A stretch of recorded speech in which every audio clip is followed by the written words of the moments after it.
ഡേയ് പയ്യൻ ആടാ.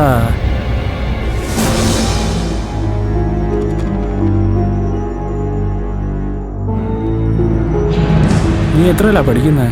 +2. +2. ഇപ്പം 17 വയസ്സ്. എക്സാമൊക്കെ എളുപ്പമുണ്ടായിരുന്നോ? കുറച്ച് ടഫാ അങ്കിളെ. ടഫ്? ഈ ടഫായ എക്സാമൊക്കെ എളുപ്പമൊക്കെ അങ്കിളിൻ്റെ ഒരു സൂത്രമുണ്ട്, നിനക്ക് വേണോ? എന്ത് സൂത്രം? അങ്കിളുമാരെപ്പോൾ നോക്കിയാലും ഇവിടെ തന്നെ ആണല്ലോ, വേറെ പണിയൊന്നുമില്ലേ? അതൊക്കെ വിട്, അതൊക്കെ പറയാം. നിനക്ക് സൂത്രം വേണം. ആ. ഈ സൂത്രം തരുന്നത് കൂട്ടുകാരല്ലാതെ വീട്ടുകാരോ മറ്റാരും അറിയരുത്. സമ്മതമാണോ? ആ.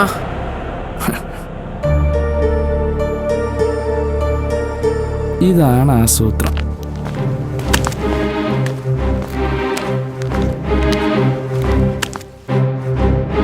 എന്താ മോനെ ഇത്? അത് എക്സാം എളുപ്പമാക്കാനുള്ള സൂത്രം എന്നാ ഈ അങ്കിള് പറഞ്ഞേ.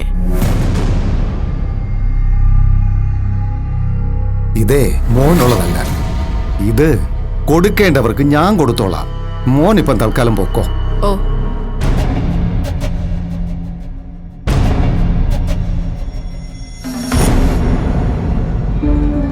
നിന്റെ അടുത്തൊക്കെ പലതവണ ഞാൻ പറഞ്ഞിട്ടുണ്ട്. എടാ നീയൊക്കെയോ നശിച്ച്.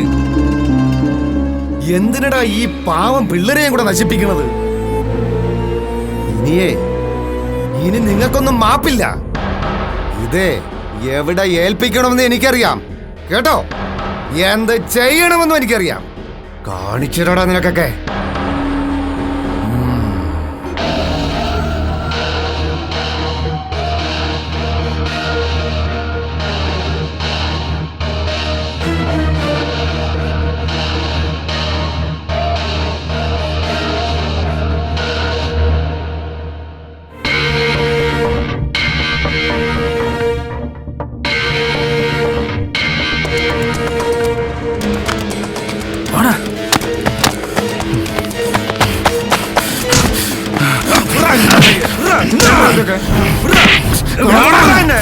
അയ്യോ എന്നെ കൊല്ലണേ, ആരെങ്കിലും ഓടി വരണേ.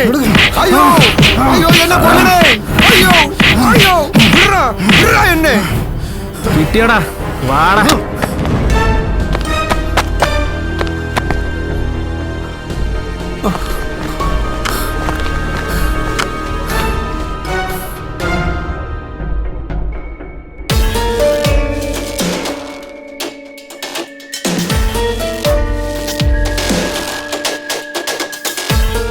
അവന്മാർ ഇവിടെ തന്നെ ഉണ്ട് സാറേ.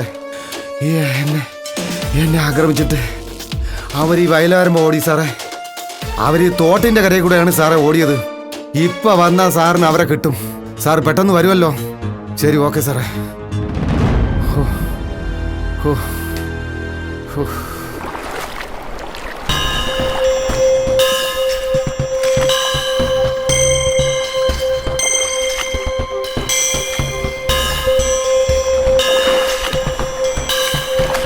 രാവിലെ നല്ല മൂഡിൽ വന്നത് ആ കള്ളക്കളം വന്ന് എല്ലാം നശിപ്പിച്ച്. കൊല്ലണമായിരുന്നു ആ പന്നിയെ.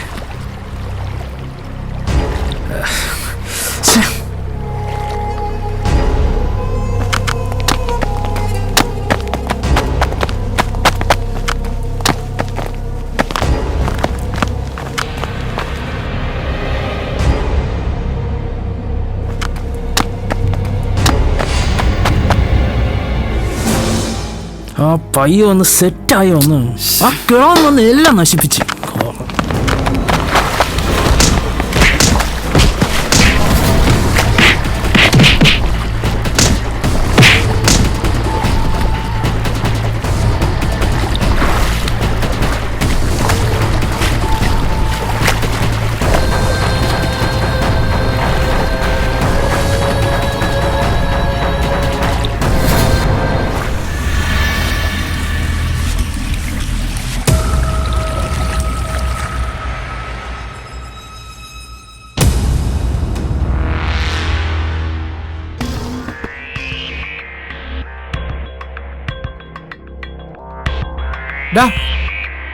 ഞങ്ങളുടെ സർവീസിലെ ഇതിനേക്കാൾ വലിയ ടീമുകളെ ഞങ്ങൾ കണ്ടിട്ടുണ്ട് കേട്ടോ.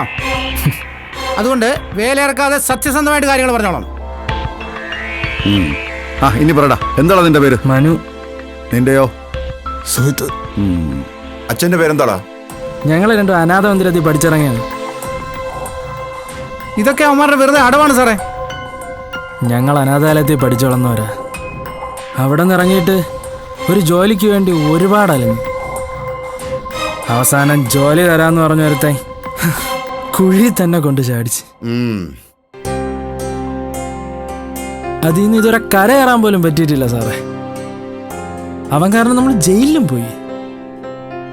അവൻ ഞങ്ങളെ പെടുത്തിയത് സാറേ. ഞങ്ങൾക്ക് ഇതിൽ നിന്ന് എങ്ങനെയെങ്കിലും ഒന്ന് പുറത്തിറങ്ങണമെന്നുണ്ട് സാറേ. നല്ലൊരു ജീവിതത്തിലേക്ക് കടന്നു പോകണമെന്ന് ഞങ്ങൾക്ക് താല്പര്യമുണ്ട് സാറേ. അതാരടാ നിന്നെയൊക്കെ പിടിച്ച് കുഴി ചാടിച്ചത്? അത് അത് അത് പറയാൻ പറ്റത്തില്ല സാറേ. അത് പറഞ്ഞാൽ ഞങ്ങളെ അവൻ കൊല്ലും. അതാരടാ ഇത്ര വലിയവൻ? ചോദിക്കുന്നതിന് കൃത്യമായ മറുപടി പറയണം. പറഞ്ഞോടാ. നിവർന്നിരിക്കടാ. മടക്ക് സുരേ സാറേ. മടക്കു സുരിയോ? കാലേനി കോളനിക്ക് അടുത്ത് വെച്ചാണ് സാറേ അവൻ ഞങ്ങൾക്ക് സാധനം തരുന്നത്. അവൻ്റെ വീടോ ബാക്കിയുള്ള കാര്യങ്ങളോ ഒന്നും ഞങ്ങൾക്ക് അറിയില്ല സാറേ. ഞങ്ങൾക്ക് എങ്ങനെങ്കിലും ഒന്ന് നല്ല രീതിയിലുള്ള ജീവിതം കിട്ടണം സാറേ. നോക്കട്ടെ, നമുക്ക് നിങ്ങളെ രക്ഷപ്പെടുത്താൻ പറ്റുമെന്ന് ഒന്ന് ശ്രമിക്കാം. പിന്നെ നിങ്ങൾ ചെയ്ത തെറ്റെന്താണെന്ന് നിങ്ങൾക്ക് തിരിച്ചറിയാമോ? നിങ്ങളൊരു വ്യക്തിയല്ല, ഒരു ജനറേഷനെയാണ് നശിപ്പിക്കുന്നത്, നശിപ്പിച്ചുകൊണ്ടിരിക്കുന്നത്. അറിയാമോ? കുട്ടികൾക്ക് ഡ്രഗ് കൊടുക്കാൻ ഞങ്ങൾക്ക് താല്പര്യമില്ല സാറേ.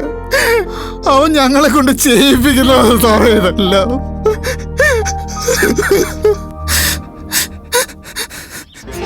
സുജിത്തും മനു ഇവരെ നല്ല രീതിയിൽ ഞാൻ ഇന്ന് പരിചയപ്പെടുത്തട്ടെ. പക്ഷെ അത് പറയുമ്പോൾ വേറൊരു കാര്യം എന്ന് വെച്ചാൽ കുറച്ച് നാളുകൾക്ക് മുമ്പ് ഇവരെ പരിചയപ്പെടുത്താൻ ഇവർക്ക് തന്നെ ഒരു അഡ്രസ്സോ അല്ലെങ്കിൽ മേൽവിലാസമോ ഉണ്ടായിരുന്നില്ല. ആകെ ഉണ്ടായിരുന്ന ഒരു മേൽവിലാസം എന്ന് പറഞ്ഞാൽ മടക്കുസുരയുടെ മേൽവിലാസമായിരുന്നു. മടക്കുസുര എങ്ങനെ ഇവരുമായിട്ട് ബന്ധപ്പെടുന്നു എന്ന് പറഞ്ഞാൽ ലഹരിയിലൂടെ തന്നെയാണ്. ലഹരിയുടെ കണ്ണികളാക്കാൻ ഇവരെ ഉപയോഗിച്ചിരുന്നു എന്നുള്ളതാണ് യാഥാർത്ഥ്യം. മടക്കുസുരയുടെ അനുയായികൾ ആ വിലാസത്തിൽ കവിഞ്ഞവർക്ക് വേറെ ഒരു മേൽവിലാസം ഉണ്ടായിരുന്നില്ല. പക്ഷേ എപ്പോഴോ ഒരിക്കൽ ഇവർ വർഗീസ് മാഷിൻ്റെ അടുത്ത് വന്ന് വിട്ടു. ഒരു അധ്യാപകൻ്റെ കയ്യിൽ വന്ന് വിട്ടു. ഒരു റിട്ടയർഡ് അധ്യാപകൻ്റെ കയ്യിൽ വന്ന് വിട്ടു. അതവരുടെ ജീവിതത്തെ മാറ്റിമറിച്ചു എന്ന് പറയുന്നതാണ് ശരി. അവർ നീതിപാലകരുടെ കയ്യിലേക്ക് വരുമ്പോഴത്തേക്കും നീതിപാലകർ ഇവരെ കോടതിയിലേക്കോ അല്ലെങ്കിൽ നിയമത്തിൻ്റെ കയ്യിലേക്കോ അല്ല വലിച്ചെറിഞ്ഞു കൊടുത്തത്.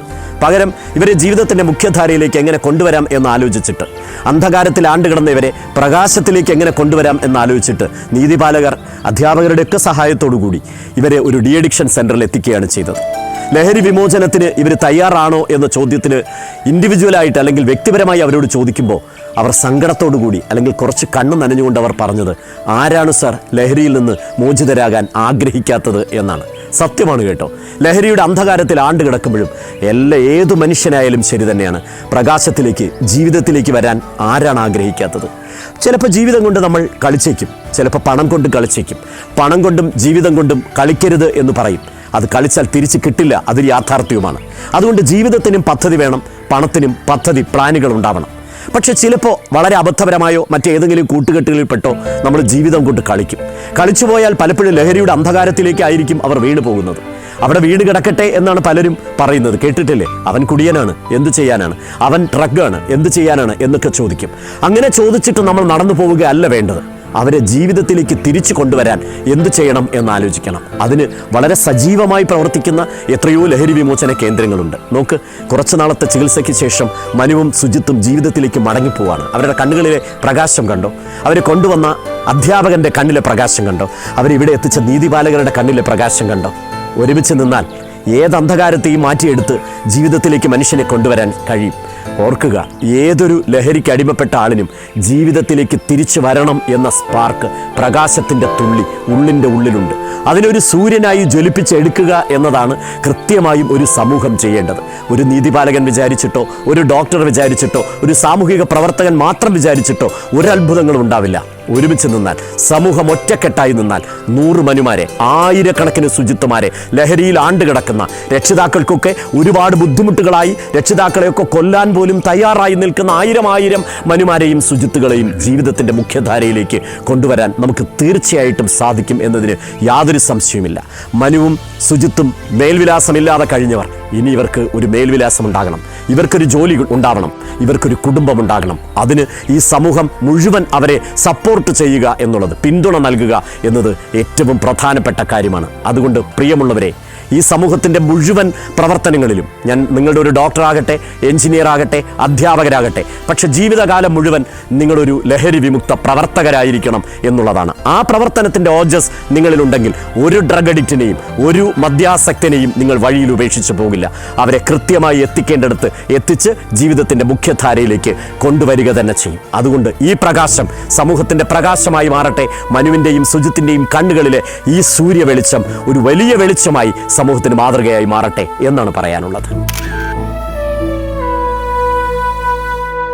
ഇവനാണ് യുവതലമുറയെ വഴിതെറ്റിക്കുന്ന ഡ്രഗ്സിന്റെ ഡീലർ മടക്ക് സുര. ഇവന്റെയൊക്കെ ഒരു ഡ്രഗ്. എന്താണ് വിചാരിച്ചത്? നീ കൊച്ചു പിള്ളേരെ മുന്നേ വെച്ച് കളിച്ചാ നിന്നെ പൊക്കണമെന്ന് വിചാരിച്ചു അല്ലടാ? ഇടിച്ചവനെ ശരിയാക്കണം സാറേ. ഇവൻ ഇനി എഴുന്നേറ്റ് നടക്കരുത്.